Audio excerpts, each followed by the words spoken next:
ప్రతి ఒక్కరు ఒక లైఫ్‌లో ఒక స్టెప్ ముందుకెళ్తాకి ఖచ్చితంగా ఇన్‌స్పిరేషన్ అనేది ఉండాలి. అలా మిమ్మల్ని ఇన్‌స్పైర్ చేసే స్టోరీ మీకొకటి చెప్తా. అది జూన్ 7, 1991 ఒక నిరుపేద రైతు కుటుంబంలో ఒక పిల్లవాడు జన్మించాడు. అతనికి 2 కంటి చూపు లేదసలకి. అందరూ గూడా ఏమన్నారంటే, "నీ కొడుక్కి కంటి చూపు లేదు గదా! నువ్వు చంపేసేయి. ఇంకో పిల్లోడు పుడతాడులే, లేదంటే ఇంకో పిల్లో, పాపో పుడతారులే" అన్నారు. కానీ ఆ తల్లిదండ్రులు లేదు, నా కొడుకుని మేము పెంచుకుంటే ఎలాగైనా పర్లేదు, ఎలా పెరిగినా పర్లేదు మేము పెంచుకుంటాం అన్నారు.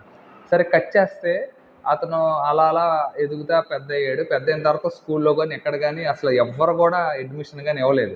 కానీ కసితో, పట్టుదలతో ఐఐటీలో అడ్మిషన్ తీసుకున్నాడు. కాకపోతే బ్లైండ్ పర్సన్ అని ఆళ్ళు అడ్మిషన్ ఇవ్వలేదు.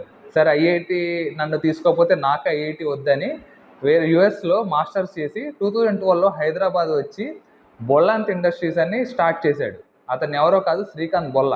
ఇప్పుడు దాదాపు 400 క్రోర్స్ పైన టర్న్ ఓవర్ చేస్తున్న బిజినెస్ చేస్తున్నాడు ఆ వ్యక్తి.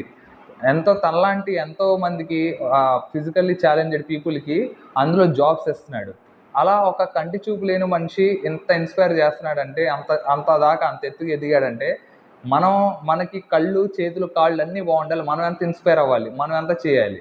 సో ఖచ్చితంగా మీరు ఒక ఇన్స్పిరేషన్ ఏదో ఒకటి పెట్టుకోండి, లైఫ్‌లో ముందుకెళ్ళండి.